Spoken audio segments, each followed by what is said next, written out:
Check the mic and make sure it sound right, boys.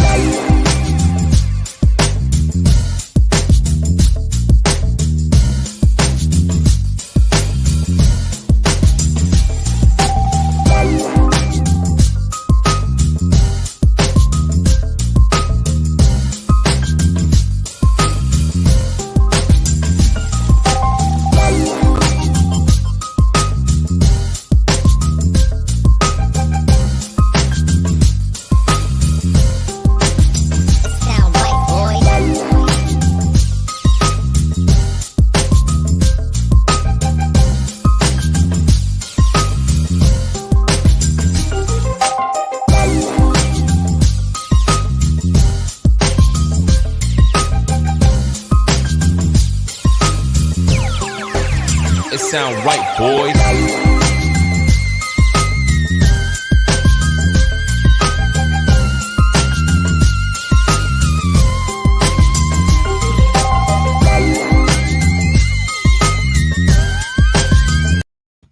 Boom, boom, boom. This is Jared and I'm back.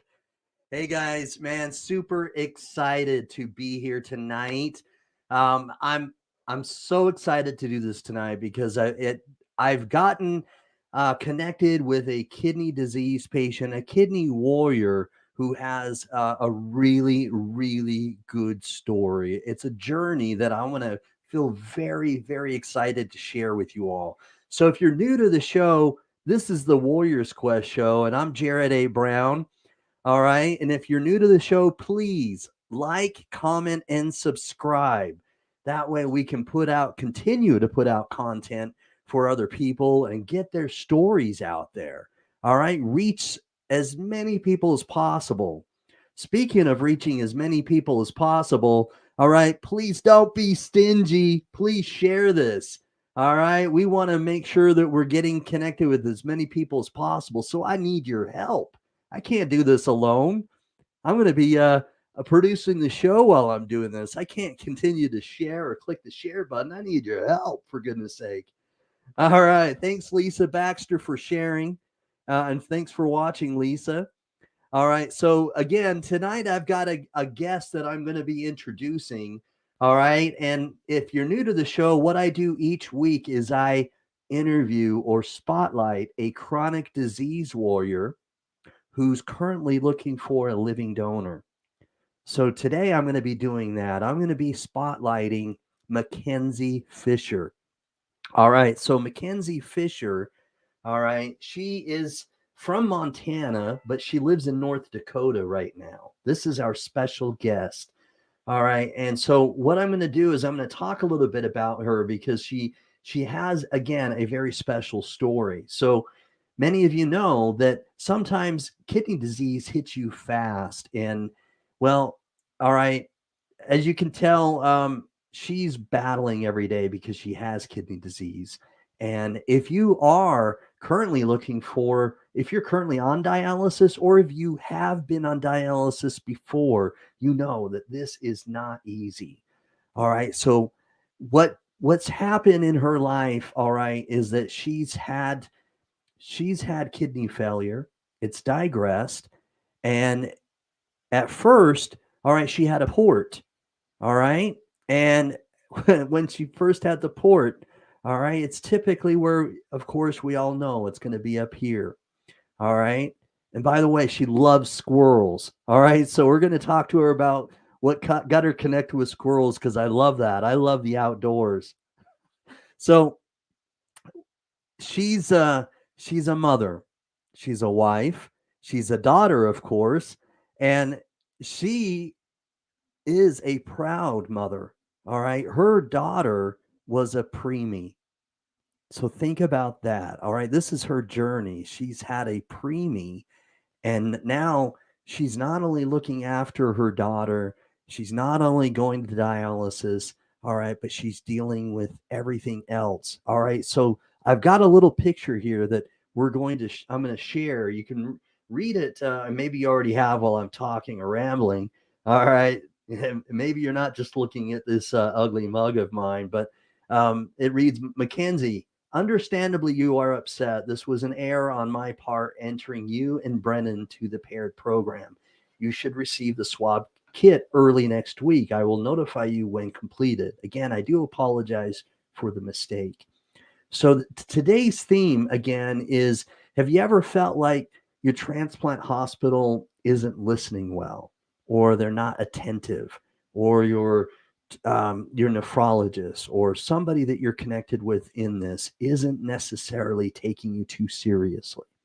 So with no further ado, we're going to be giving her a very warm Warriors Quest show welcome. I'm going to thank you for watching, Jennifer. I'm going to start the VIP, and Frederico's watching too. Hello, Federico, a kidney donor and currently on dialysis. Frederico. All right. We've got, of course, Lisa still commenting. I love that you're still commenting, Lisa. And Jonathan Trailer with Hope with Jonathan. All right, everyone. Jennifer, I love doing this. So thank you so much for your support and for everything that yes, you do have to listen to them, but we're going to talk about that and what you can do. And so we're going to bring on her. I'm going to bring on our special guest now. We're going to give her a very VIP intro. Here we go. VIP.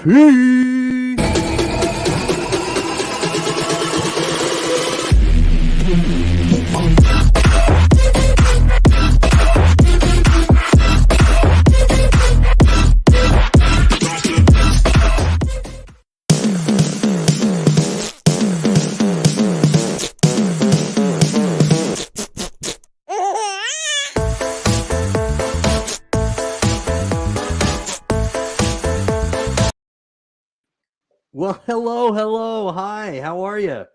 Good. How are you? Good. I'm doing well. Thank you. So, Mackenzie, thanks for coming on the Warriors Quest show. I started seeing your post a little while ago.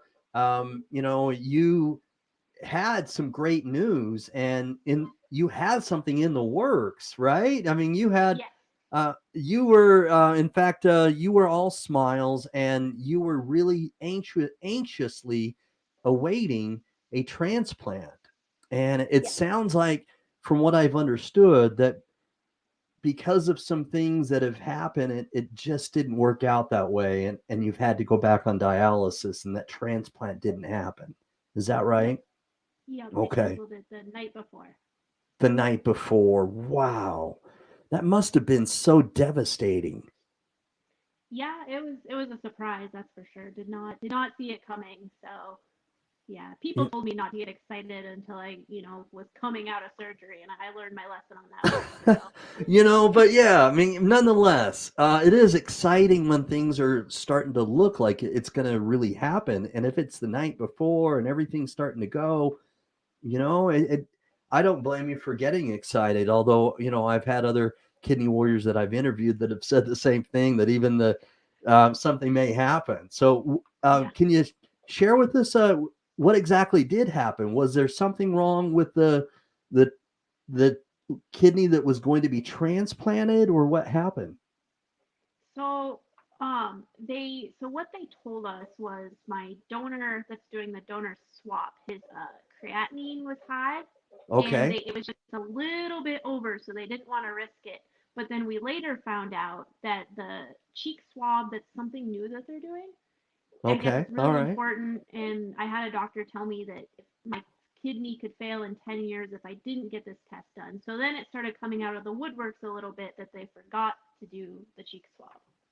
So, yeah. Oh, that's what started that dialogue about they should have been requesting that previously. Is that right?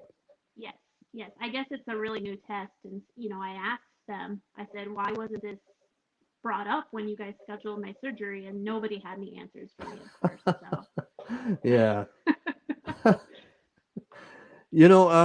So the question, when I saw some of what you'd shared on your own Facebook account, and then you expressed some of your feelings online as well about, you're trying to put on a positive face, but sometimes, and this is kind of, this is why I reach out to some kidney warriors like yourself, is that I love honesty.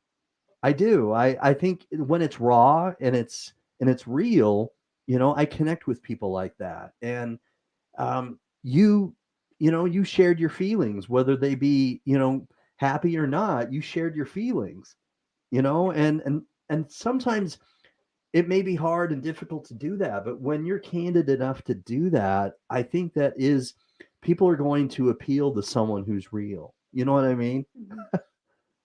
Yeah, 100%. And a lot of the reason why I'm so honest and open about my feelings is because I think people need to know that they need to advocate for themselves. They can't trust medical professionals that they're going to have everything taken care of and look out for you because unfortunately, there's a lot going on. Things fall between the cracks. So I hope, if anything, people learn from my journey just to look out for themselves. Amen to that. Yes. In fact, I was watching before our show tonight. I was watching a Second Chance on YouTube, and a Second Chance with Tafiro and Philip Jones, Tafiro Cook and Philip Jones, and they were talking about advocating and self-advocating that kidney disease patients need to advocate for themselves, but and that's a good thing. But my in the almost 3 years that I've been interviewing people, sometimes though there are people that can't unfortunately advocate for themselves, elderly, you know what I mean, Exactly. Yep. mentally challenged, Yep. people that are introverts, or they Yep. suffer from anxiety, and so Yep. it started pretty good dialogue about that. But so in your case, again, I love that you do that and that you share your feelings and stuff and that you're expressive that way. Um, what how how did your family and everybody, how did your support system react, and how did they help you deal with this? Everybody just rallied around. They did everything. For yeah, sorry. Yeah, it was a really rough week after, but everybody just like, let me just grieve and didn't tell me to stay positive, didn't, just let me be mad. And I think Good. that helped a lot. Yeah. you know uh, and I think that is good because when someone says just be happy or look or be positive, Yeah. easier said than done. You're fighting for your life, and if especially when something bad happens, I think it's important to be there in the moment and understand your feelings, you Yes. know. So it's I appreciate you coming on and talking about this because I know it must not be easy. And my my hope and my passion for doing this is that we can inspire somebody who's listening to know that your journey has not been an easy one. You've had some obstacles to overcome, and that if we can inspire somebody because they can see you on camera and in this video that your emotions are real, that's what sometimes can inspire somebody is when they see real emotions, because have you ever my wife always gets me when for example, I told you I'm from Utah, and she watches that show on Bravo, The Real Housewives Yes. of Salt Lake City, you know? Yes. And Uh, every time that comes on, I say, I'm not going to watch it. Like, but we try to watch each other's shows, right? Because, yeah. well, we're best friends. And so I'll always say, no, it's garbage. I'm not going to watch that. But because I'm, watching it with her, I always get kind of sucked in. And it's because when you watch the emotions, their facial expressions and stuff, you get connected. On Yeah, reality TV, 100%. even if it's somebody like a villain on a reality TV show, like, somebody that we don't think should be on the show, we rally and we rally around the person we think is a good person because we don't want that other person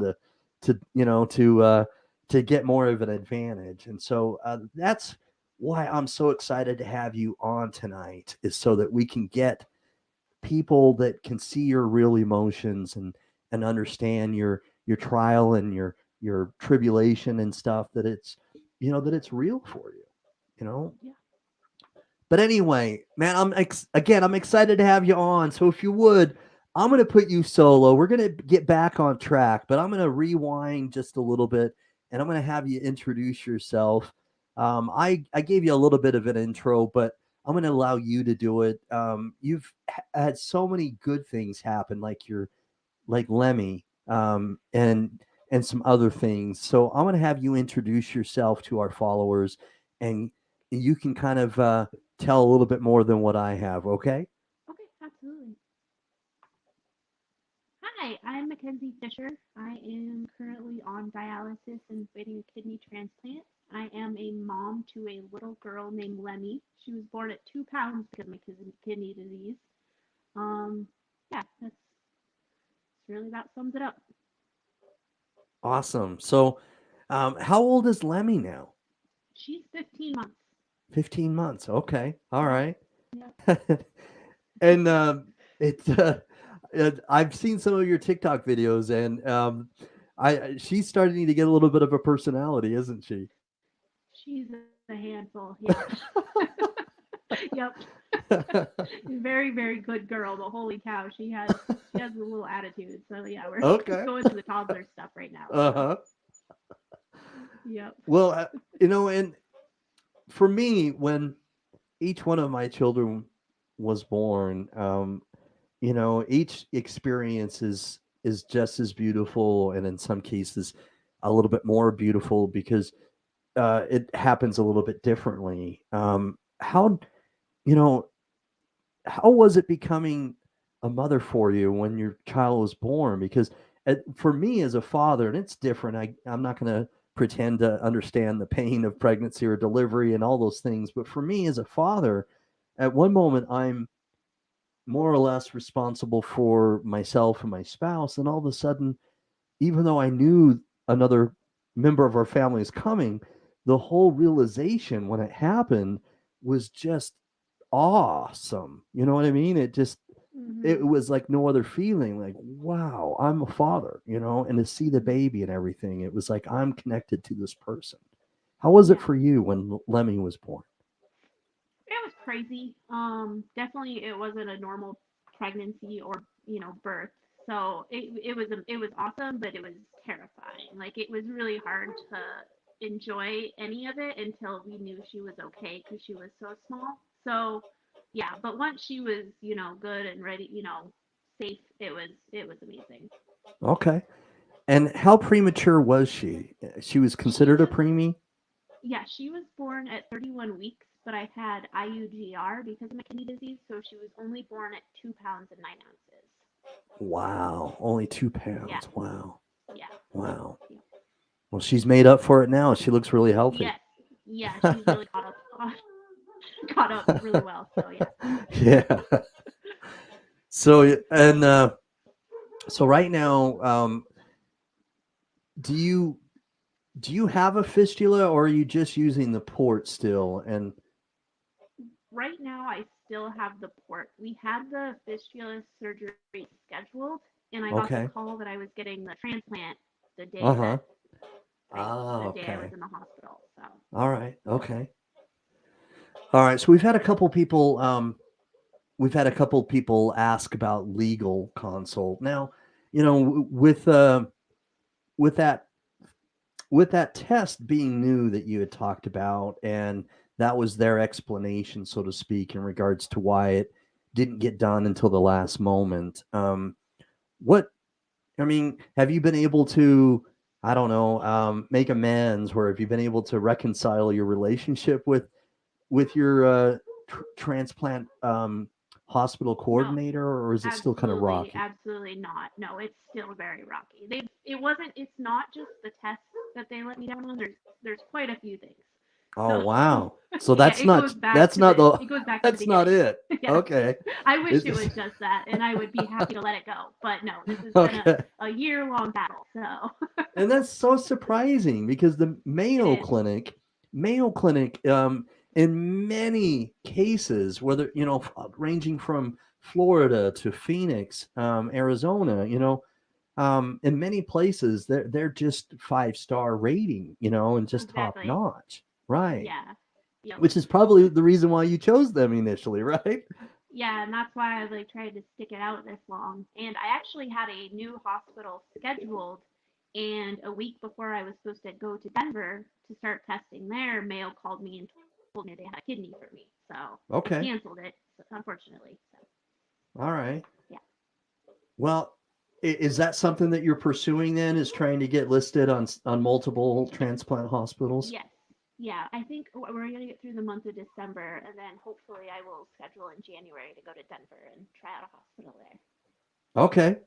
Very nice. So I love Denver. I used to live there. I was born there, and Yeah. I've, there's I hear good things about what they have over there, and I hope that that this is something that can happen for you, so that you can start grabbing on more positive things. Because, one of the things that I wanted to really talk about is when you're not getting along with your transplant coordinator slash or even a nephrologist, and people that are supposed to be experts, right, and give you expertise and wisdom, right? Yeah. well what Yeah. what happens is that when that's not happening well, okay, it can actually mess with the dynamic. All right, I think you know what I mean. Is that when you go to a doctor, okay, you naturally you want to get help, you want to get better, and you look for you know positive and things, advantages, and you look for, what's the word I'm looking for, some experience, so that you can look forward or have a light at the end of the tunnel.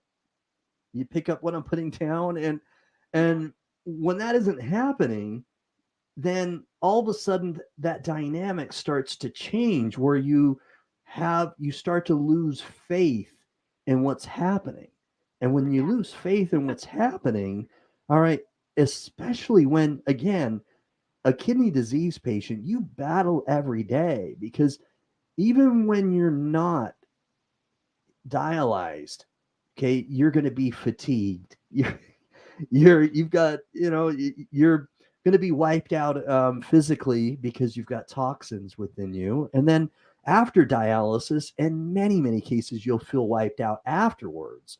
And then there's possible insomnia, there's possible anemia, there's so many different things that you battle with, possibly, that I'm only guessing. You could probably, Yeah. those are probably accurate. But then when you lose hope on someone who's supposed to be advocating for you, that can really be detrimental to your hope.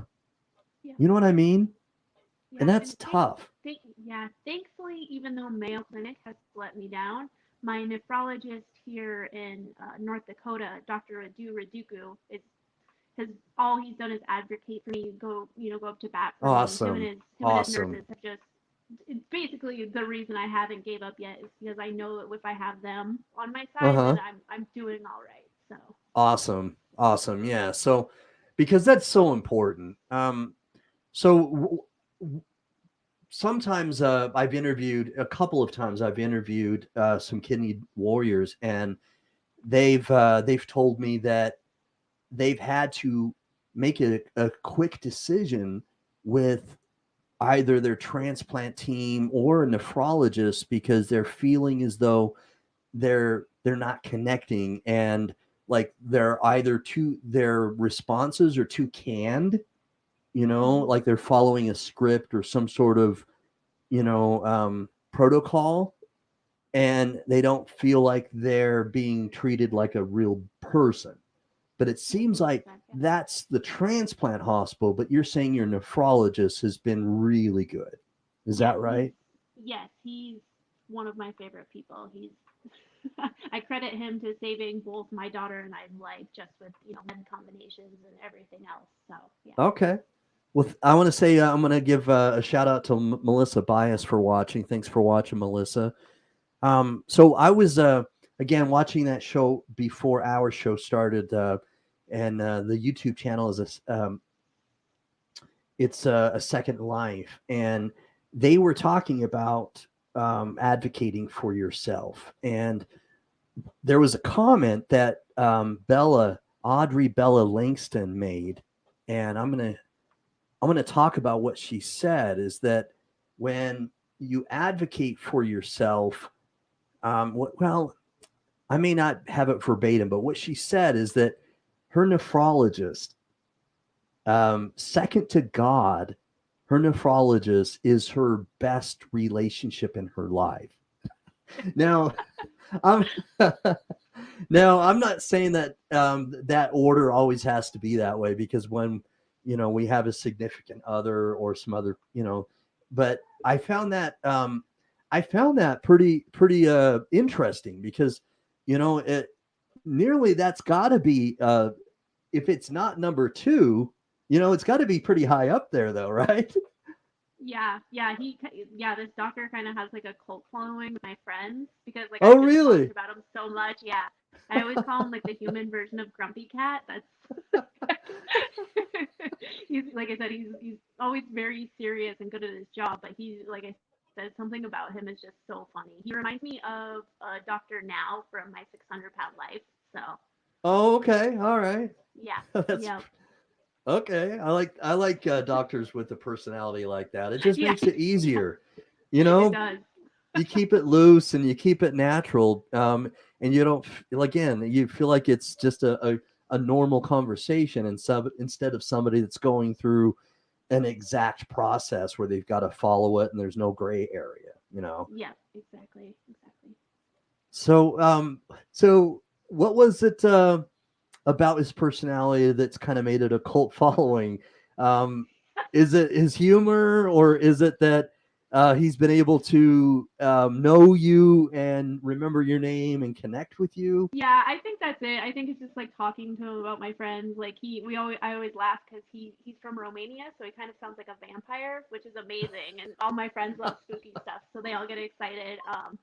Yeah, and like I said, we always just like talk like, what does he do like in his off time? And my friends like, I bet he has a big spooky library where he builds ships in a bottle. Like it's just it's just kind of become a thing. So yeah, but yeah, his two nurses, Ashley and Linda, are amazing too. Like they've always made me feel like listened to and heard my concerns. So Very cool. So we've got some people watching tonight, and I've shared this a little bit myself. And if anybody else who's currently watching, whether this is live or this is the replay, and you're watching this after it's been live, please don't be stingy. Click on that share button. Let's get this information out there to some more people. But um, if you any kidney warriors that are watching now that have either been on dialysis or you're currently on dialysis, what kind of questions do you have for Mackenzie?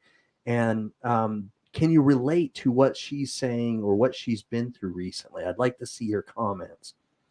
So, Mackenzie, right now you're preparing for a surgery that may help you be more ready for a fistula.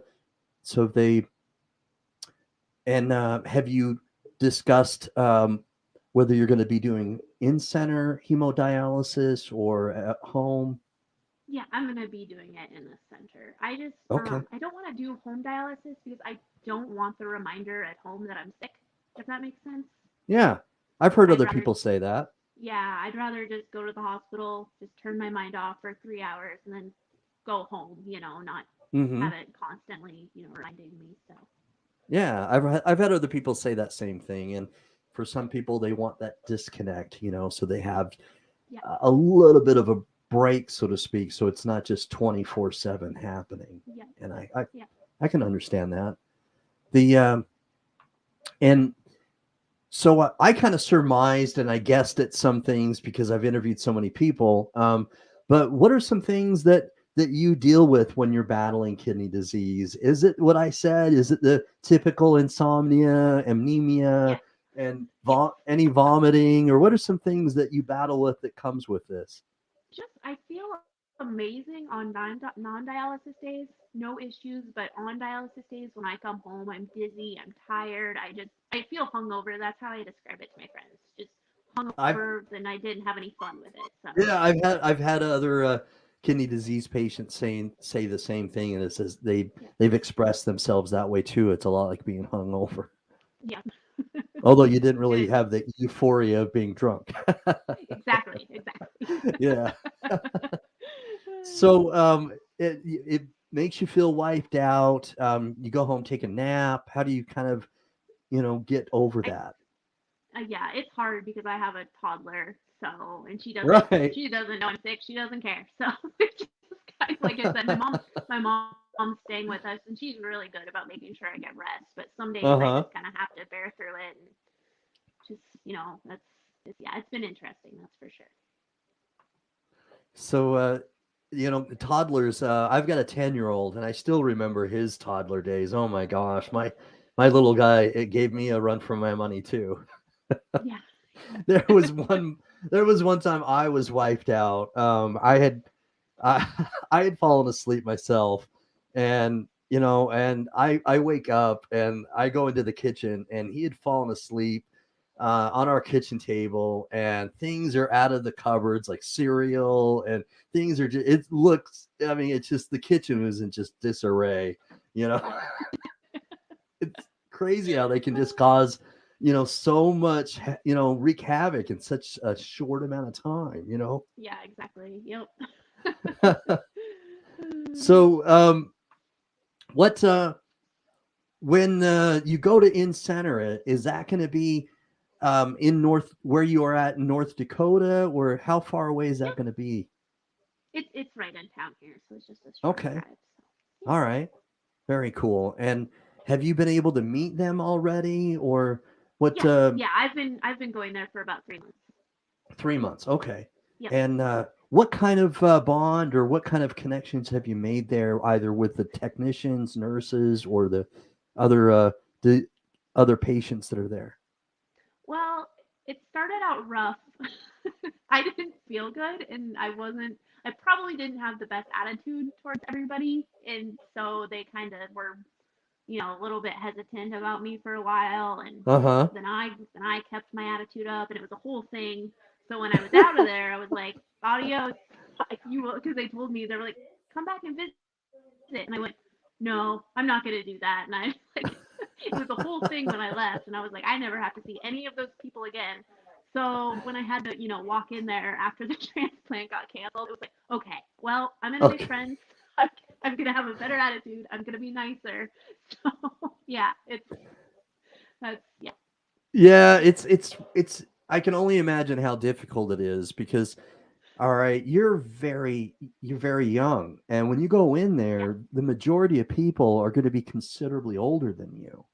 mhm, And yep, so there, I've had other kidney warriors explain that to me is that you're generally when you're one of the youngest people, going into the clinic, and then you see all these other people that are much older, there's a mental block there where it just, you got to try to get over that because and then a lot of them can look very sick, and there's, it can be difficult, and there's a lot of issues that way. And so one of the, it's not a selfish plug, but one of the things that my one of my a guy that I collaborate. He's a friend of mine.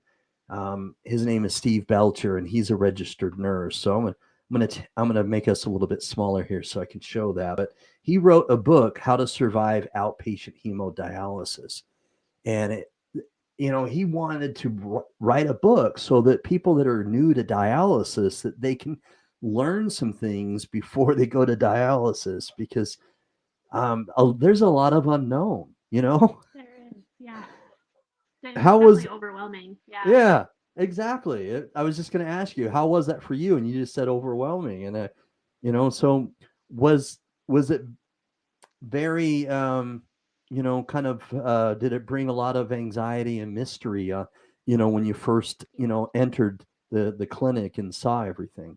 It did, yeah. It was probably one of the scariest moments of my life. Just, because I'd been going for a year without dialysis, and finally, my doctor one day just had to make the call. He's like, I need you in the hospital right now. Like, we're putting the chest cath in. You're starting dialysis today. So I didn't have time to mentally prepare to like find out, what was going to happen. So yeah, I did it in the hospital, and I was so sick in the hospital that I didn't know what was going on. So, the first day that I walked into the clinic by myself, it was rough. Okay. So I interviewed recently. In fact, I've interviewed her a couple of times. Jennifer Cervantes. She was my guest last week, and she she got a kidney transplant back in 2018, and three for 3 years she had the gift of life, but her transplanted kidney has now started to shut down, and so she's making preparations to go back on dialysis. And when she was promoting her need, she did multiple different things. So she's asking right here, how are you advocating for yourself? So I know that you're on TikTok and of course Facebook. What are some things that maybe you've done um, to promote your need, or is it because you thought you were getting a kidney transplant because of the paired exchange program? Was that the paired exchange program, or was it a direct donor? It was a paired exchange program, but that's part of the issue with Mayo is that I had several willing donors, but Really? they didn't. I had a little brother that's a blood type match. They never tested his blood. They never called him. Are you kidding Like, me? yeah, sibling. Like and at the time I didn't really know, so I didn't, question it. But now that I've learned a lot more, I'm like, that's super weird that they never contacted one That of my family is that members. is really weird. I don't get Yeah. that. I don't understand why they would do that. No, and then they picked the person that they picked for the donor swap. They never tested his blood. They Wow. never did anything prior like they did to other people. They did it to a couple other people. So when we got there, we found out that he wasn't a blood type match. So they were like, well, do the donor swap, and we're like, okay, like that should be easy enough. So, so they just told him that he had to lose a few pounds. And so he tried to do that for a while, and unfortunately, it was a lot of pressure, to try to lose that weight, and he kind of struggled with it. And so I eventually had to make the call to Mayo to explain to them like, hey, this donor swap isn't working. Like, I need your help.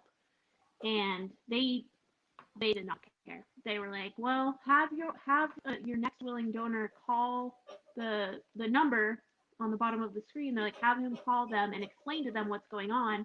So he did that. They told that donor, like, we already have one. Like, we don't need you. So Wow. yeah, yeah. Wow. So that turned into me going crazy on social media and taking every single Mayo account I could find, and they finally tested another donor, and she wasn't a match. So Wow. I can only I'm shaking my head because again, this does not sound like the Mayo Clinic. This is just bizarre to yeah, me. yeah. I just had some bad luck, I guess. I don't know. Yeah. So, Yep. what are some things that recently they've tried to do to kind of redeem themselves, so to speak? Have they, um, you Absolutely know, nothing. absolutely nothing? Absolutely nothing. No. The doctor called me the other day and he was like, hey, we need you to send in the cheek swab. And I was like, okay, I did it. He's like, but you just need to understand we need the cheek swab. I was like, it's in the mail. And he's like, but just send it in. I'm like, hey, like, what do you want from me? And so, yeah, it didn't, What the the? conversation didn't end well. Uh So, huh. yeah, it's, yep. So, why do you think that's happening? Is it the transplant coordinator, or is it Maybe, I, multiple I, people? I think it's, I don't know, miscommunications. I'm not really sure. I don't know. I couldn't begin to tell you. Wow. Yeah. Well, I hope that at least that there's either somebody else in at Rochester, Minnesota, at that transplant at that transplant center that can get involved now that wasn't involved previously, that can add some more positivity and to get this going in the right direction. And then, of course, that you can get connected with some other transplant hospitals like the one in Denver that you've talked about, Yeah.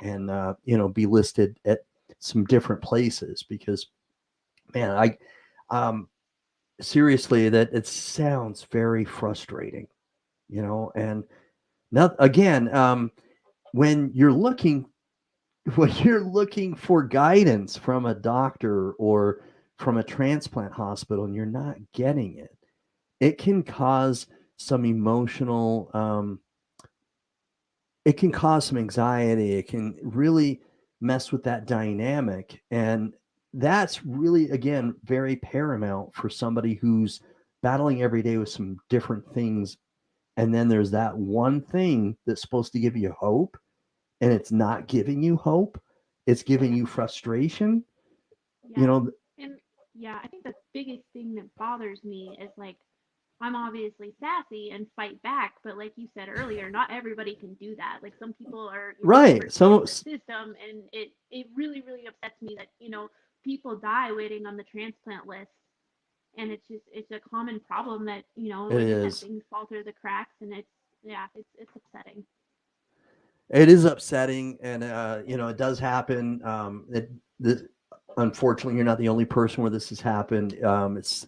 It's rare that I hear it from the Mayo Clinic, but nonetheless, it has happened to other kidney warriors, and it's something that we can learn from, and it hopefully that other people that are listening now can learn to ask more about this cheek swab, you know, and they don't have the same frustration, and then hopefully again someone who's watching who's healthy, willing, can understand. Well, I shouldn't use the word understand, but sense how difficult this is for you, and that they feel not only inspired but they act on inspiration, and they see the information scrolling either across my screen or the one that's scrolling across right here down at the bottom, and they apply to be a living donor for you because this this is not a good quality of life, and many kidney warriors, they deserve much better than this. You deserve much better than this. Yep. So Jonathan Trailer he's commenting, and I want to shout him out for a moment, but he was on my show August of 2020, and the really inspiring thing is that 2 weeks after he was on my show, he got a kidney transplant. Oh wow, And that's amazing. yeah, it wasn't directly because of my show, but somebody that knew he needed a kidney, unfortunately had a family member that was about to pass away, and Mhm. they asked if he wanted to have that person's, the person that's going to pass away, if he wanted to have his or her kidney, and he said yes. And so he had a transplant, and he had a near death experience when he found out that he was in kidney failure, and after his transplant he's gone on and he's advocating for other kidney disease patients, and he has a YouTube channel called Hope with Jonathan. So anybody who's watching, please like and subscribe to Hope with Jonathan. But he's a great person who has a lot of faith. He's a believer, and appreciate what you're doing as well, Jonathan. So Jennifer's asking if you find out the name of this test, this cheek swab, can you share it for research purposes? I've googled it and I have not found a lot about it. I know it's something with efforts. I think that was the name. Don't Something like that. quote me on that. I Mm-hmm. will find the email they sent me about it, and if she wants to like message me on Facebook or whatever, I can send her Yeah. the email with the information about it. Okay. But they're saying it's something new because Yeah, I, yeah, do very you new. think maybe it's because of the pandemic and it's something new that they've generated because of the pandemic, or? I don't think so. I think they just said just recently they this yeah, the cheek swab, they do it and it's supposed to like get you the best possible match. I don't, like Huh. I said, I don't know a lot of details, but Okay. Interesting. I'll yeah. have to look into that as well after this broadcast. I don't know that I've heard about that before. Yeah, we hadn't either. So, well, I'm sorry that you've had not just one but multiple things that have kind of gone awry with your transplant center.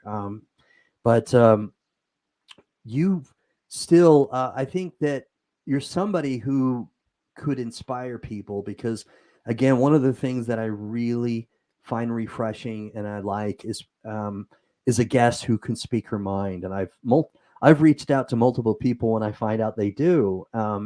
And because that is a form of self advocating is when you stand up for yourself verbally and you defend yourself. And you stay stand you're steadfast in what you think is right. You know what I mean? And what what are some things that you can share with other people that are watching tonight to give them maybe words to help them when something like this may be happening? Like I said, just stay on top of everything yourself. Just make sure you're reading your blood work, you're going over things. Don't be afraid to ask questions.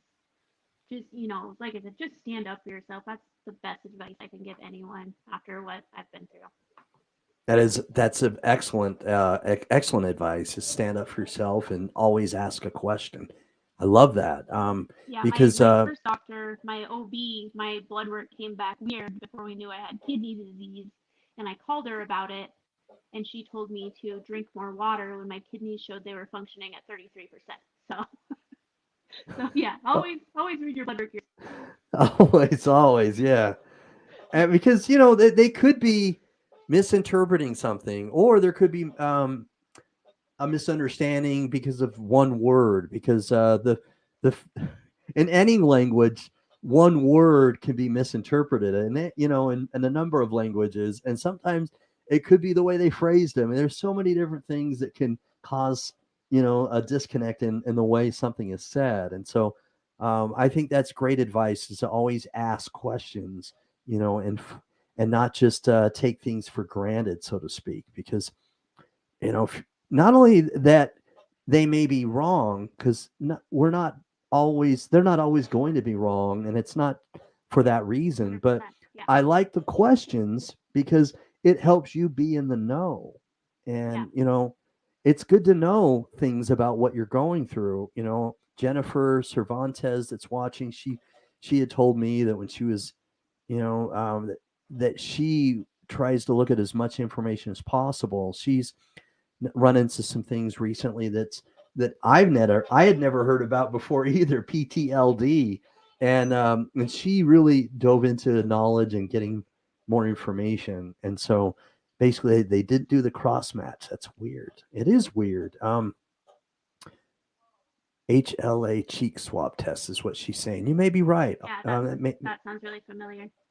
Okay. So excellent comment, Jennifer. And she says right now I'm with Banner now, but I'm on hold for the next 2 years. But I was hoping to go to Mayo. And Mayo for the most part it gets great reviews. It just may Yeah, be that particular one in Rochester, Minnesota. You've had a yeah. bad experience, and Yeah, and I think a that's a lot of shame. other people have had really good experiences there. Like I said, something just has it. Like I said, just bad luck for me. Yeah. Well, hopefully, there's you've had kind of your bad end of the straw, or so to speak, in regards to picking a straw, and then now you're gonna have a good string of luck. Yes. We're gonna put that out there into the universe, and you've had your turn, so to speak, right? Now it's your Yes. turn to have Yep. some good luck. Yep. You know, uh, you're due, right? Yes. So, in fact, I was every time I ask someone to be on the show, sometimes concerned that Wednesday is, dialysis day because Monday, Wednesday, Friday. But if I remember right, I think you don't go to dialysis on Wednesday. Is that right? No, That's what I Tuesday, thought. Thursday, Yeah, I Wednesday. remember our conversation. Yeah, and what when you go to dialysis, is it in the morning, afternoon, Yep. or late Morning, afternoon? 7:30. Okay. All right. Yeah, she's even said maybe with the pandemic, some things have slipped, but thank you for your prayers, Jennifer. Jennifer is in Arizona, and she's she's. Thank you for watching and for your comments, Jennifer. Really powerful when we come together like this, and that you hear comment or you read comments and you hear from somebody else. I say this all the time, and it's true. Is that when you hear from someone else who's currently going through what you're going through, or who has gone through what you're going through, um, that can be more powerful because you can relate to somebody like that. How Yeah, and the friends I have made throughout this journey, I've made some of my best friends in the last year through kidney disease. So okay? this sucks, but there's people that have changed my life for the better that Yeah, sometimes that make it all a little bit worth it. So amen to that. especially my friend Neil. You know Neil. Yes, You I interviewed do. him like a year ago. I Neil's interviewed him a year ago. I love Neil. Yeah, he has such a yeah, he positive mental attitude too. I love that guy. He does. Yeah, we text every day, and have so much in common, and our journeys have been really similar. So he's been a huge help in getting me through a lot of this. So Very cool. So I was mentioning that before our show, I watched A Second Chance, and um, Tafiro Cook and Philip Jones Jr. do that. And thanks for watching. I was telling them that when I was watching your show tonight, that you were talking about self-advocating, and then I mentioned that Bella Langston had said that save God Himself. The nephrologist is her best relationship in life, and and that's kind of sparked our conversation a little bit. Is what do you do when you're not getting a connection with your transplant coordinator, and if you've ever felt that way, and what do you do when that happens? And so we're discussing that now, and Mackenzie has talked a little bit about that. It wasn't just one thing, but it's multiple things. And so one of the things that you've done is that you focused on Lemmy. And I see when you talk about Lemmy, just like right now, you just smile and your face lights up. Um, yeah, she's yeah. I noticed that in your photos and your TikTok, and which is why in my YouTube description of this live interview tonight, I put that she's a treasure in your life. Yeah. So what kind of why, so to speak, is she to you? What kind of drive does she give you to have the gift of life come to you? And what would you do if you got a transplant? What kind of life do you envision happening with her? And I just envision like not having to rest, not having to miss out on things, like, just being able to keep up with her 24/7. Not, like I said, dialysis takes a lot out of me. It takes a toll on me, emotionally, on me, on my family. Like I want the perfect life for her. I don't want my medical appointments and everything else to get in the way of our plans. So, awesome. You deserve to have a better quality of life. You deserve to have a top-notch transplant center, and you deserve uh, to have things go much more in your favor. And I'm rooting for you. Of course, Neil is rooting for you. I love that he's in your corner. Shout out to Neil if he's watching this now, or if he's watching this later after it's live. But he's a great guy, and I'm glad that you're getting support. So, have did you? What other Facebook groups are you connected with? Is it the I Hate Dialysis Facebook group? Are you in that one, right? yeah, Okay. Is that the only I'm one, pretty or much that's the only one I'm active in. So, yeah? You know, I I'm that's one of my faves because me too. it's a really good support system in there. I really It is. yeah, they people generally help each other in that group, and they give each other not only advice but encouragement and stuff. And I was a little leery because of the word hate. I thought maybe it was going to be like a negative atmosphere, but it's not. Yeah. No, not at all. It's like I said, it's amazing. I love that group. So Good. Yeah. Even Second Chance, I think it's Philip Jones Jr. says he loves that group. But if it is Tafiro Cook, I apologize. But let me know if this is Philip though. But anyway, what my twin brother and I, we started a Facebook group. It must have been like over 3 years ago. It's called Kidney Donor Awareness. I'll send. Yeah, I thought it was Philip. I'll send you an invite. It's a pretty good group as well. We have a lot of people that are using that as a way to promote themselves for a living kidney donor, and it's we've got over 2,000 people in it, and it's growing. I think almost 2.5, 2.8, something like that. But I'll send you an invite. It's a pretty good group as well. There's some other ones, and I like, that's one of the things that Facebook has done really well in regards to, being productive is Facebook groups. So I like that's given you some support. There's Kidney Solutions as well. Have you ever heard of Kidney Solutions?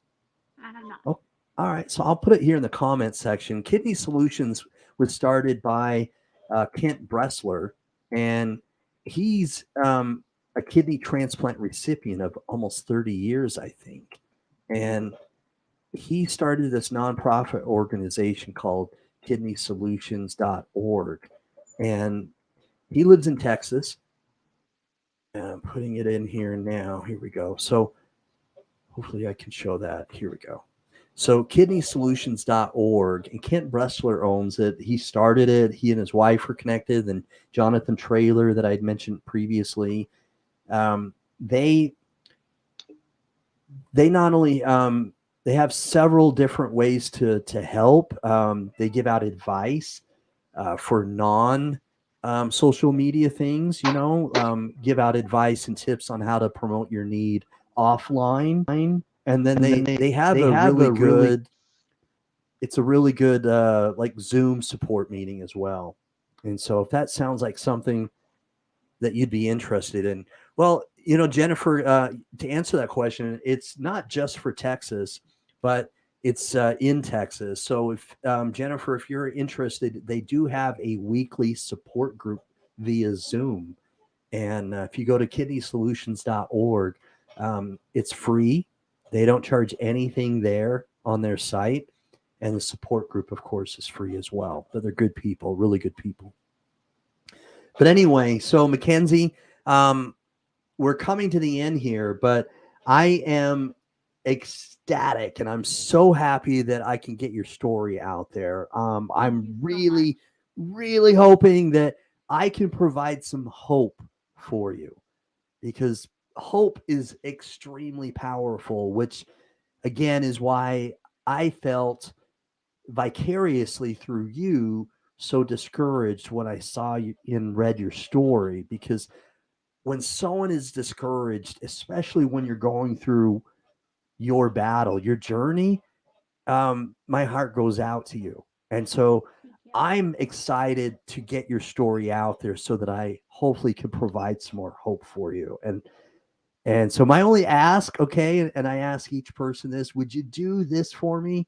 Is that if you do get that call, whether that's a deceased donor angel or through the paired exchange program or a direct donor, however it happens and you get the call, it can be after the transplant. I don't have to be like the third or fourth person you hit up, but it could even be like, several days later or a week later, but just hit me up and let me know about it, because I really try to celebrate that. I actually try to do a live broadcast for each person as best I can to celebrate the gift of life for each person. And so that's my only ask.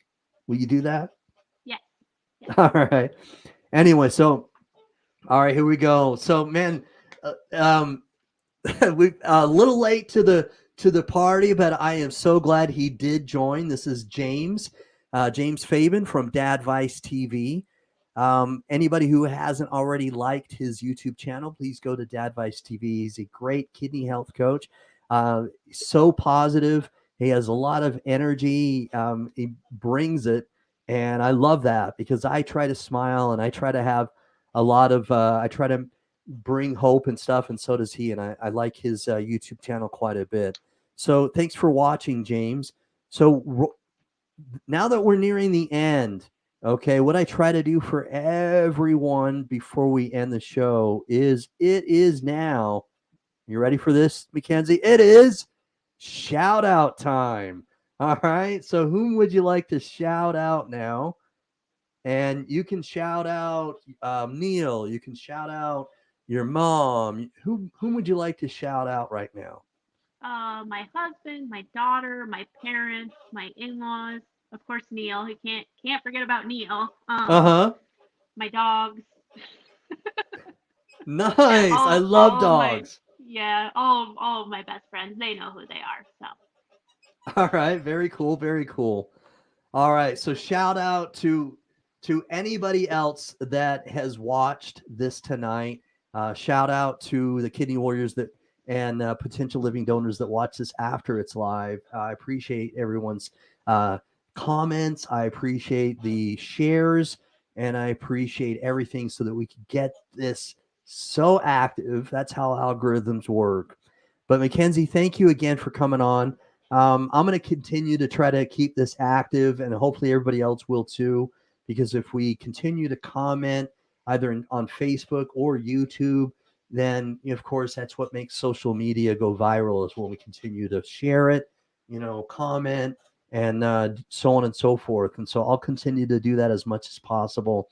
And I'll do my part to try to get this out there to the masses for you. Okay. Thank you. You're welcome. All right. God bless. Have a good evening. Okay. You too. Thank you. Bye-bye. All right, you guys. So again, we've heard from Mackenzie Fisher from North Dakota. Well, from Montana, and she now lives in North Dakota. She is looking for a living kidney donor. All right. And recently she's had some troubles with her transplant center. And we've discussed, what do you do when you have a disconnect and you're not getting you're not feeling as though they're listening to you or that they're hearing what you're saying. That's her frustration right now. And so if you felt that same way with either your transplant center now or previously in the past, please comment and give her some encouragement. All right. And let her, I want to hear put it in the comment section, flood it in the comment section, whether you have had that happen or how you've been able to get that rectified with your transplant hospital. She's now trying to be on multiple transplant centers to try to increase her chances. Please continue to comment and help her understand that she's not alone. Let's make sure that as a kidney disease community that we're an army of gratitude, an army of encouragement for her so that she doesn't feel alone. All right, I've got one more comment here. Let's see who it is. Yeah, thanks. It's again, that's Philip Jones Jr. Shouting out Dadvice TV in the building. I definitely I'm thankful that you came on, Philip, James, Jennifer. I've got Lisa Baxter. I want to shout out for her comments. Melissa Bias. And anybody else who is watching but just didn't comment because you're busy. Oh yeah, and Jonathan Trailer, Federico Aquino, and I know there may have been some other people that have watched or will watch after this is live, and I appreciate your support. Without your support, I can't spotlight a kidney warrior every single week or a chronic disease warrior who has lupus or something that's a chronic disease. And I appreciate you helping me do this because I want to be able to give hope in every way possible. So let's continue to give hope, everyone. All right, especially today for our guest, Mackenzie Fisher. All right, thank you so much for watching tonight. Please don't be stingy. All right, click that share button. Let's continue to give hope, and let's make sure that Mackenzie Fisher knows that we're supporting her. All right, thank you, everyone. I'm going to find that outro. I know I have it. All right, I know I have it. So bear with me a moment while I find it and get this story. All right, here we go. Here it is. Here it is.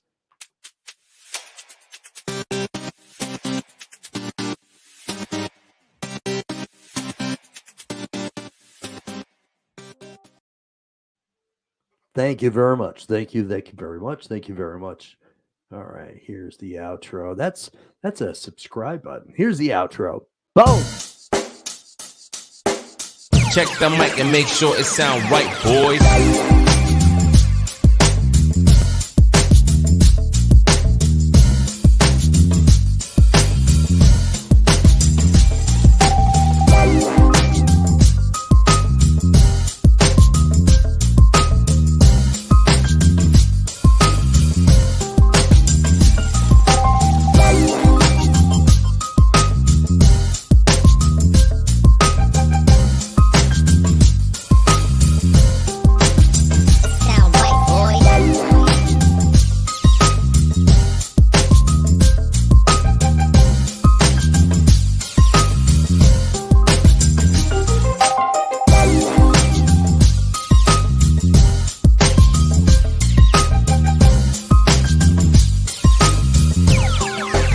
It sound right, boys.